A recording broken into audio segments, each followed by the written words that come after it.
Почитувани, господине Локвенец, запрашавте каде и зашто се наменуваат собраните средства во буџетот на општинава. Еве само еден пример од стотиците успешни проекти кои се реализираат со истите. ВМРО ДПМНЕ, локалната самоуправа и градоначалникот господин Маријан Ристевски неуморно работат на сите полиња и да го направат овој град подобро место за живење.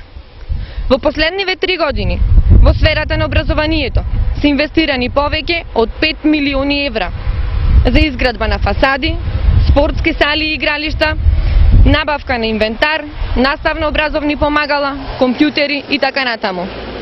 Се со цел поквалитетно образование на младите луѓе.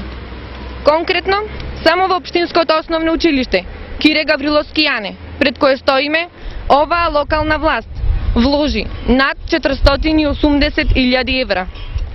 Господине Локвенец, јавно ве повикуваме, следниот пат, кога ќе излезете на прес, истото да го сторите пред некој крупен проект кој е реализиран во времето кога Социјалдемократскиот сојуз беше на власт.